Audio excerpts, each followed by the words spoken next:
Welcome back, everyone, of a Westlake Hornets Team Builder Dynasty here on NCAA Football 14, as today, episode 101, the off-season. Now, yes, I was planning on streaming this, and I did, but YouTube glitched about 4 times. I had to restart every time, and I figured it wasn't worth it. I decided to restart, and that's basically just because I kind of didn't want to screen record the bad quality. Didn't know how to put that. Because recording is much better quality than the stream, at least visually. So, yeah, we're restarting. We lost Brock Rivera to declaring for the draft in the stream, so maybe this time he stays. Who knows? So, obviously, last episode we ended up losing to Penn State in the national championship in heartbreaking fashion. We were up by 14 points with 2 minutes left, and we had the ball at, Penn State's 25. And we found a way to choke it by missing the 2-point conversion in triple overtime. Mason Conway is actually a level 27 recruiter now, so we can finally put points into the game plan. It feels better with game management than we would have won the game. His game management costed us the natty. But anyway, in this episode, I think this offseason is probably going to have to be 2 parts. I feel like the Season 2 offseason, that had to be 2 parts. So we'll look at All-American stats, declaring transfers, all that stuff. And then afterwards, we'll be recruiting. So a bunch of members of our team on the first team, as well on the second team. Actually, the only one was Emmanuel Charles. Sean Briggs on the all-freshman team, and then the Pac-12, Britton, Ellis, pretty much our whole defense. And then on the second team, Wilson, Aluko, Solomon, Bolden, McCoy, and Harrington. So we had plenty of All-Americans.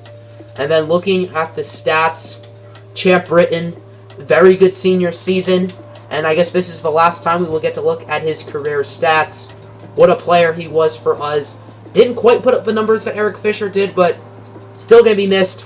Running the ball, Alex Ellis absolutely dominated. I thought he got robbed for the Heisman, but he won it last year, so at least he got 1, and he could get 2 because I don't see him declaring. Everett Lemieux was very good. Wilson with 1,000 yards on the dot. Aluko, 11 touchdowns. And this is the final time we'll get to see his stats. Most touchdowns, receiving-wise, in school history.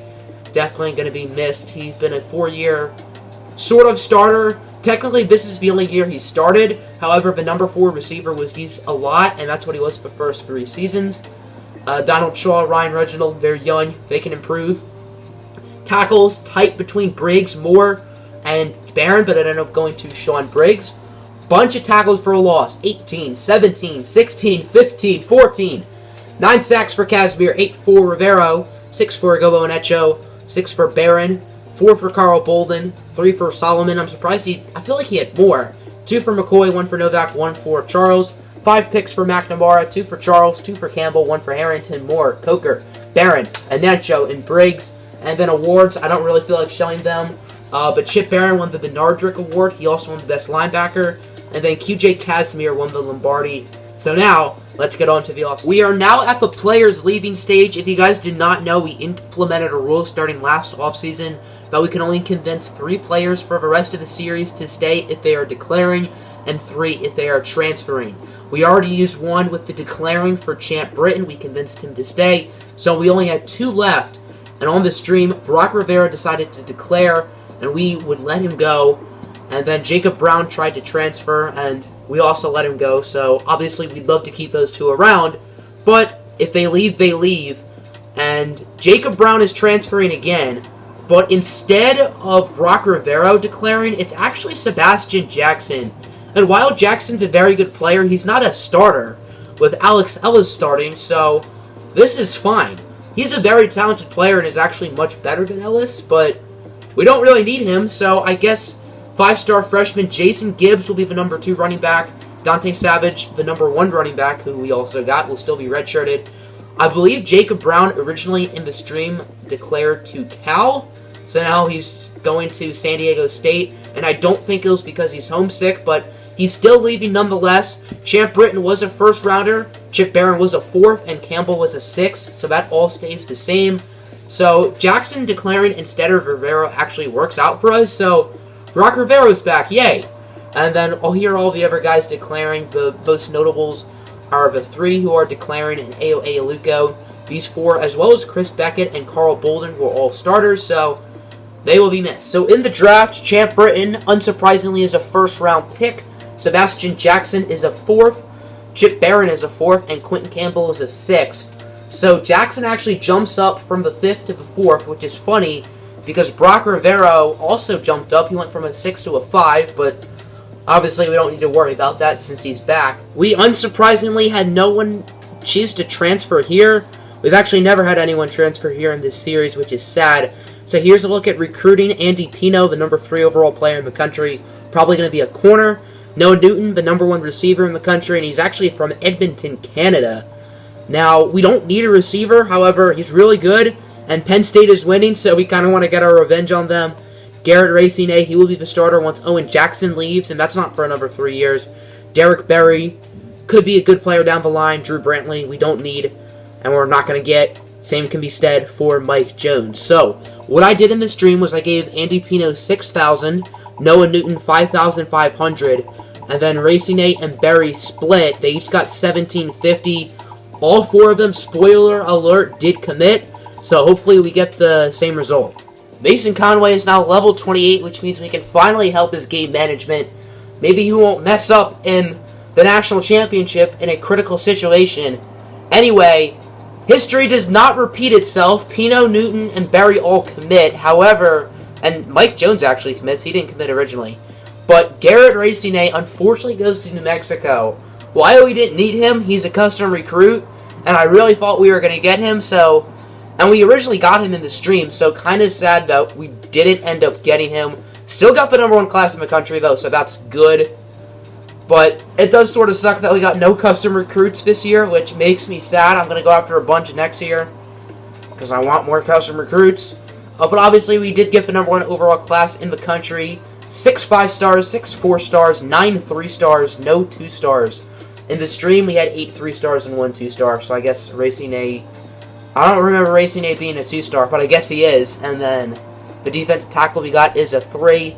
So here's a look at the full class. Dante Savage, Andy Pino, Noah Newton, Jason Gibbs, Patrick Daly, Malik Brown, John Holland, Jamal Hill, Ray Johnson, Ronald Young, Frank Bray, James Love, Herning, Nick Nelson, Craig Hughes, Pittman, Scott Newman, Morris, Steve Alvarez, Mike Jones, and Derek Berry.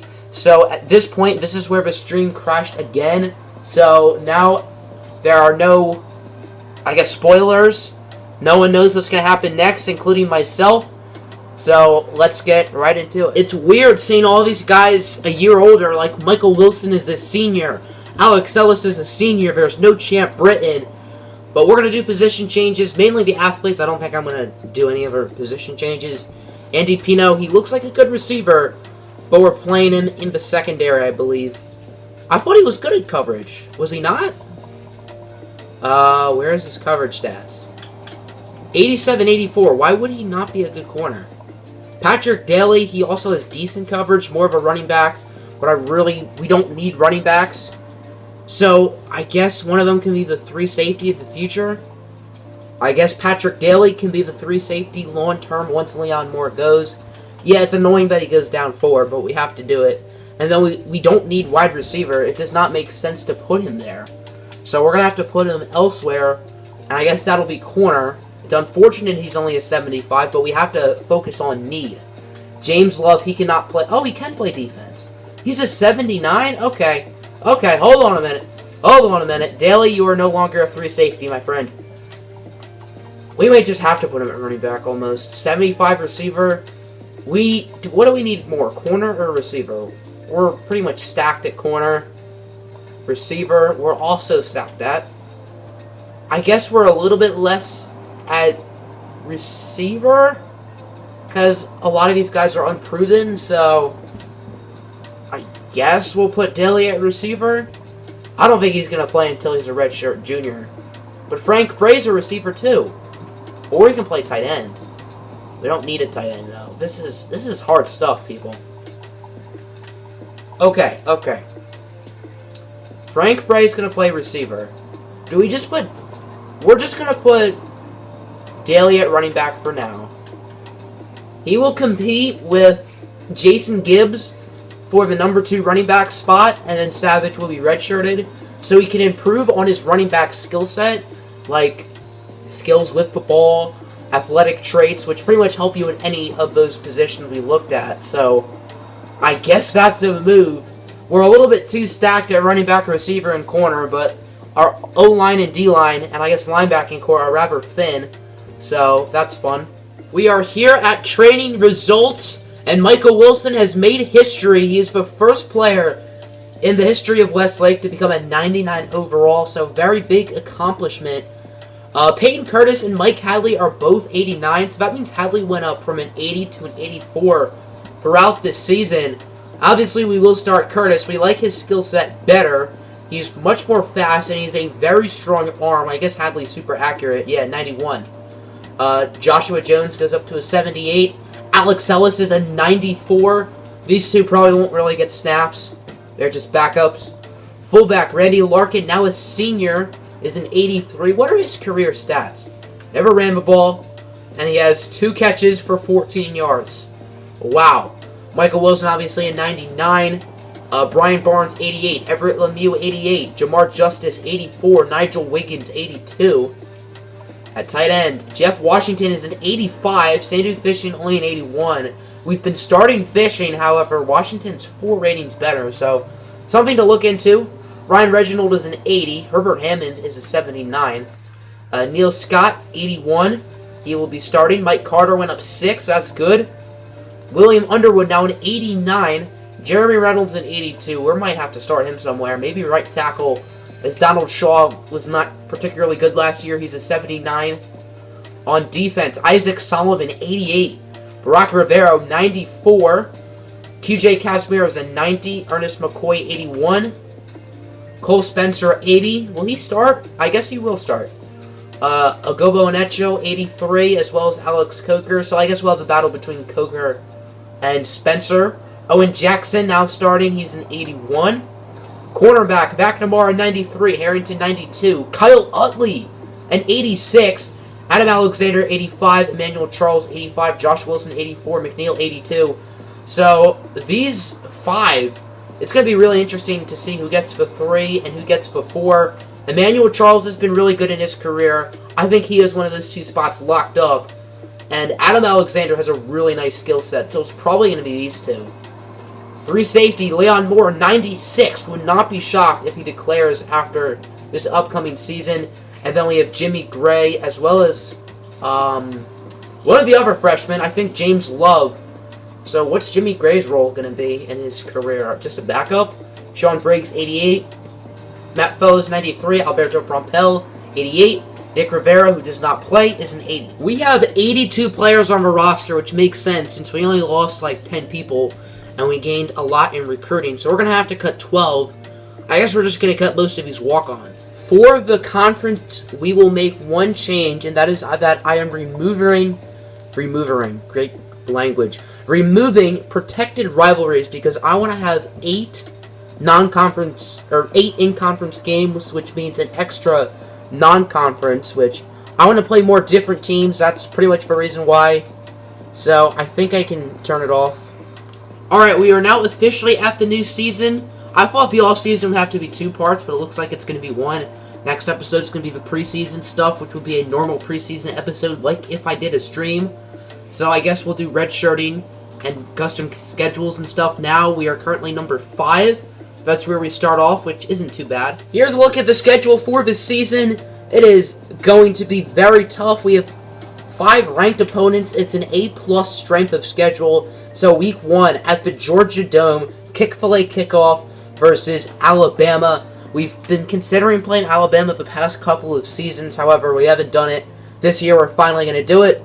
Week 2 at TCU. Week 3, a bye week. Week 4, the rematch we've all been waiting for against Penn State. A rematch of last year's national championship as we hope to get revenge at home. Week 5 is a bye week. Week 6 starts conference play at USC. Week 7, not a conference game, but it is a rivalry one, taking on Utah State. And then it's just conference games for the rest of the way. Home against Utah, home against UCLA, home against Colorado, home against Arizona, at Boise State, at Arizona State, and at BYU. Our senior day is week 11, which is extremely early, and it's actually pretty bad for us recruiting-wise, but I guess it adds to the challenge. here is a look at all the players we will be redshirting, pretty much all of the true freshmen, and maybe a couple other players who aren't getting playing time. I don't think we are starting any true freshmen this season. Actually, Jason Gibbs isn't. He's going to be the second string running back. So that'll end the video. Hope you all enjoyed. Make sure to hit the like button and subscribe, and have a good one.